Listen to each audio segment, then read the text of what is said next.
Released in 1994 off their second album Maybe You Should Drive, the single Jane has remained one of Barenaked Ladies' most popular songs, among other popular hits. The song was a product of Stephen Page and Stephen Duffy's first writing collaboration, which also included other songs on Maybe You Should Drive, such as Alternative Girlfriend and Everything Old Is New Again. Page and Duffy continued to work together in the future, writing other Barenaked Ladies favorites such as Call and Answer, and almost the entirety of Page's first solo record, The Vanity Project. However, Jane has always remained my favorite of the Page-Duffy collaborations, and of the entirety of the Barenaked Ladies catalog of songs.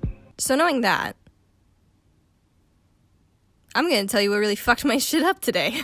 I looked up the lyrics to Jane on Genius just to see what kind of annotations were on there, and I got this. While there is no explanation of the lyrics as dictated by the writers of the song, therefore it's actually tricky to argue that there's a right or wrong interpretation of what the story of Jane is about, I'm going to insert my opinion anyway and tell you that you're wrong. On a base level, Jane appears to be a song about a male protagonist falling in love with a woman, who in turn does not reciprocate those feelings, and breaks the singer's heart. This can lead an audience, as seen in these annotations, to interpret that Jane is the antagonist of this story, that Jane led the lead singer on and broke his heart, because she is superficial when it comes to relationships, incapable of feeling anything complex like the love the singer seeks from her. However, I argue that this interpretation itself is superficial, and Jane is a complex character that was victim to a protagonist who viewed her how he wanted her to be. He was in love with the idea of Jane, projecting onto her the unrealistic expectations that young love puts onto a person they deem the one, or one true love.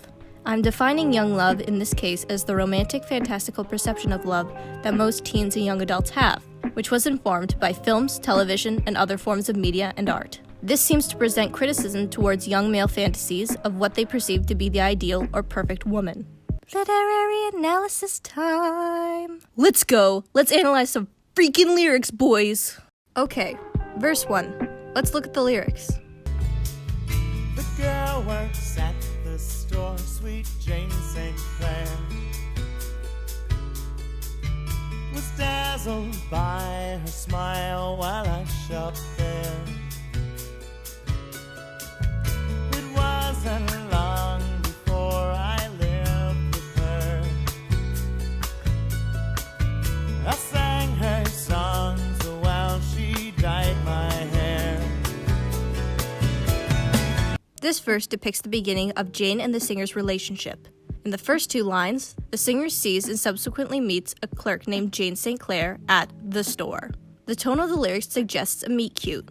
This term is usually used in film and television to describe a first meeting of a future romantic couple in a comedy or romantic comedy, as a meet-cute is usually humorous, lighthearted, or just plain old cute. He describes her as sweet and being dazzled by her smile, invoking either some sort of reference to Jane being charismatic or the singer being innocently enthralled by Jane anyway, adding to the idea that some sort of meet-cute took place. The song then jumps forward, however not very far into the future, as the singer states that it did not take a long time for the characters to then live with each other. If we also compare the lyrics featured in Stephen Duffy's version of the song to this one, we can see that not only in this version that Jane and the singer jumped in sort of a rushed, undefined relationship, but Duffy's version alludes to this relation being a more casual relationship than living with a person would normally imply.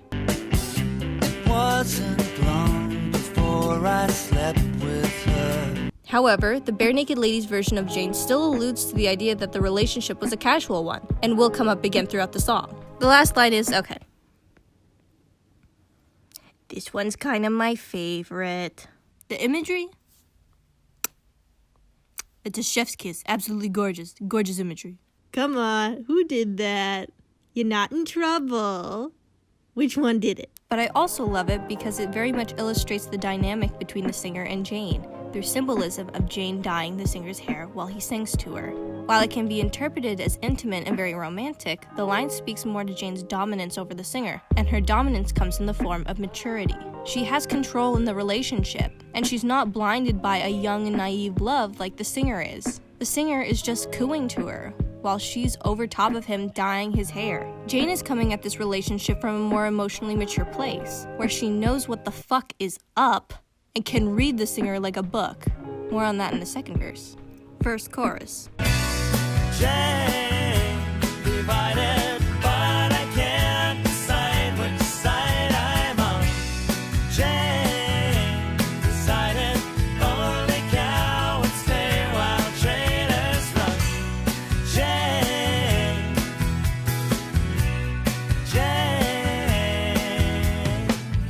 singer describes Jane's indifference towards relationships. This is the first time we see evidence that things aren't as sunny as the singer would hope this relationship would be. Divided would seemingly mean to split in this case, as the rest of the line would indicate sides to take, as well as divided imagery, and the line after it would show that the two choices, or sides, is coward or traitor. She would be insinuating that if you stay in a relationship, whether with her or in general, you can either stay and be a victim to personal fears of loneliness, or betray your partner and leave the relationship. The interpretation of this chorus in the Genius annotations is that the singer feels like he cannot please Jane in either option, thus he knows the relationship is doomed. But I say this is the first instance where we can see the singer's unreliable narration of the events that are happening. It is a very bleak way of looking at relationships, very black and white. While it is entirely possible that Jane has this opinion on relationships, it seems like it would have killed any possibility of a romantic relationship with Jane, if she indeed asserted this belief to the male protagonist. If she thought this way about relationships,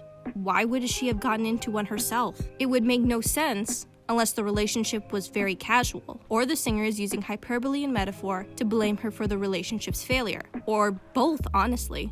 We have a whole rest of a song, 2 choruses, 2 verses, and a bridge that shows them being together and their eventual split. It seems like perhaps the singer was emotionally unfulfilled by Jane, whether it was dissatisfaction with a casual relationship, the heartbreak of rejection, or both. The use of the word decided in this line, instead of said or told me, is incredibly interesting and important to express this idea. Verse 2.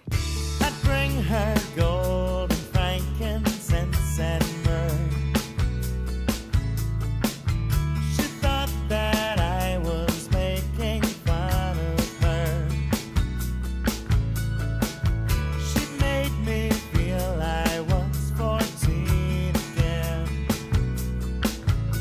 That's why she thinks it's cooler if we just stay friends. The singer uses hyperbole and references to describe what he gave Jane, giving her gifts that Jesus Christ was given by the 3 wise men when he was born. However, these intangible items are hyperbolic symbols of his love and his problematic idolization of Jane. The singer is placing Jane on a very high pedestal, God's pedestal to be exact, and she's very aware of what he's doing and quite rightly thinks that it's completely ridiculous. That line is also particularly interesting, as Jane here seems to acknowledge a sense of self-awareness. Because if she said that the singer was making fun of her, she would acknowledge that she had some sort of ego that these intangibles would indulge. Interesting, considering that the singer seems to have no lines that acknowledge his self-awareness. And the chorus before this verse, as we discussed, would insinuate quite the opposite, that he has none. The singer then in the next line confirms my angle that what he was experiencing is some sort of young, unexperienced love, as he states that she's making him feel like he's 14 again, and even younger in Duffy's version. She made me feel I was 13 again. While this expresses the exciting aspect of young love on a surface level, one cannot forget how uninformed this perception of love is. A teenager doesn't have any realistic expectations of love or a relationship yet. Therefore, this also confirms the type of emotional immaturity that the singer has, in the sense of aggrandizing Jane in his head as someone experiencing young love would, and is the reason Jane is disinterested in building a serious long-term relationship and breaks it off with the singer. Also note, the singer uses a very soft and casual language to describe Jane's breakup with him, a language and tone that someone would use in a carefully casual way. Jane was trying to come off very reasonable. The backing vocals are also quite revealing on how they illustrate Jane's motives.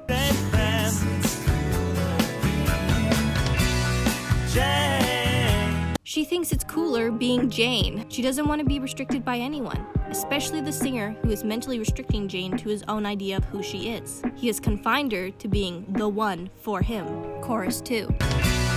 Jane doesn't think a man could ever be faithful. Jane isn't giving me a chance to be shameful. Jane.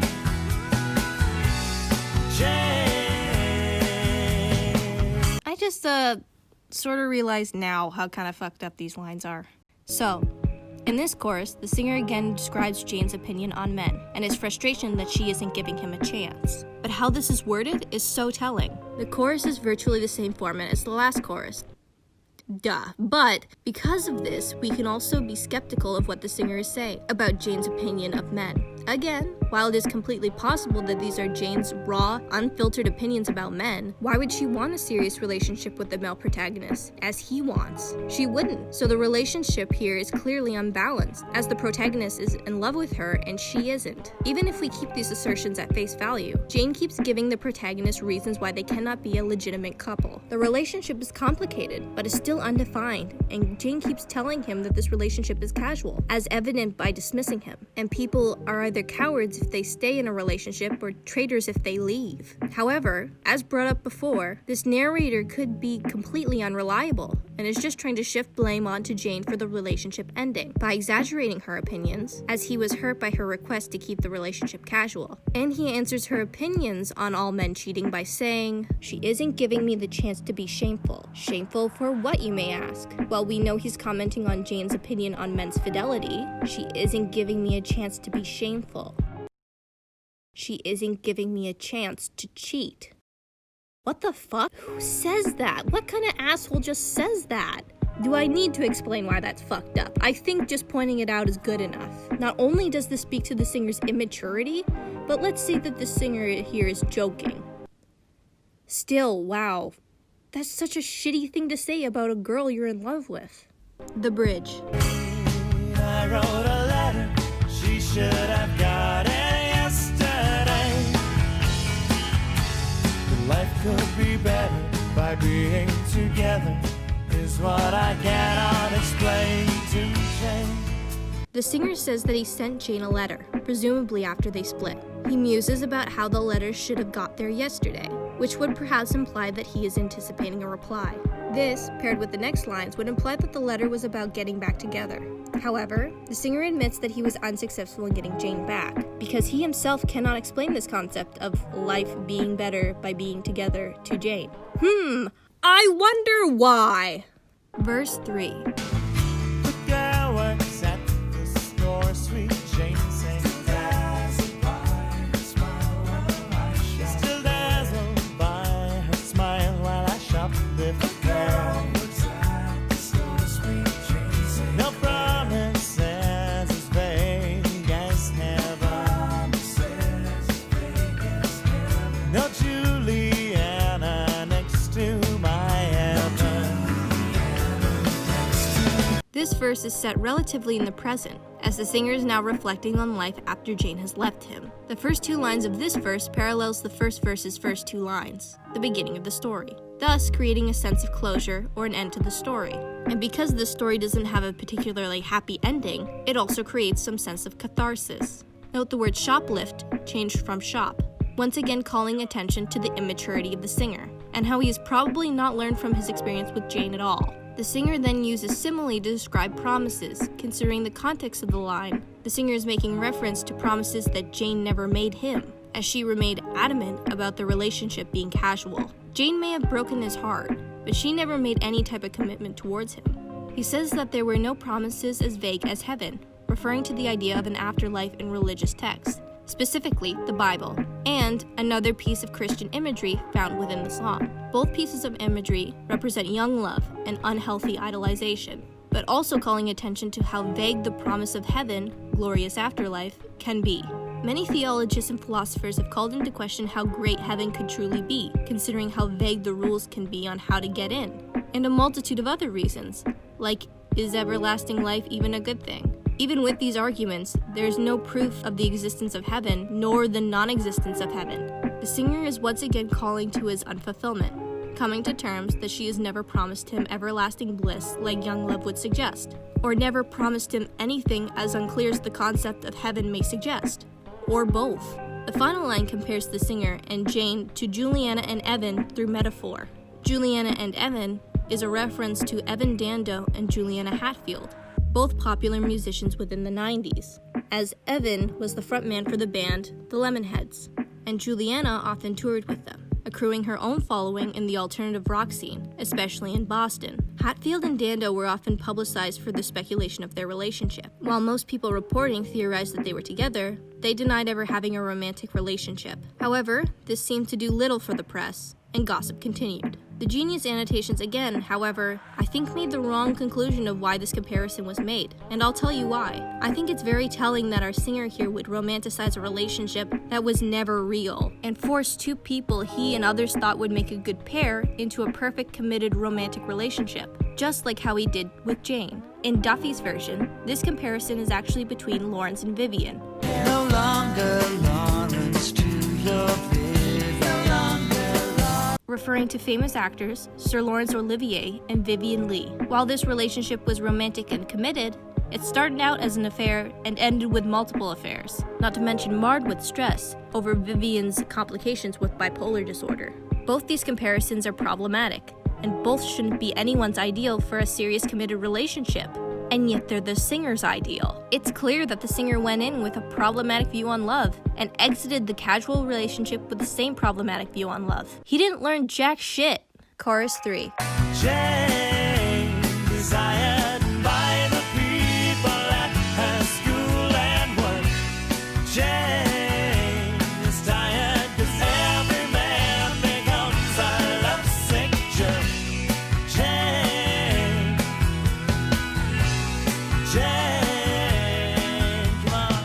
Now it all comes together. We now have an even further understanding of how Jane could so clearly understand how the singer views her and why she lost interest. This exact thing has happened to her before, and it happens to her all the time. She's quite literally desired by the people at her school and work. Jane has no problem attracting attention, but unfortunately, it's the same type of unrealistic standards that are placed upon her that she keeps running into. She is tired because every man becomes a lovesick jerk, just like the singer did. Is it their fault? Is it Jane's fault? There would probably be some element of equal culpability if this were a real relationship, but quite clearly, Jane is a victim in her own song, unable to find a truly fulfilling and equal relationship. Every man she has come across is like the singer, and can never see Jane for who she really is. A regular fucking person.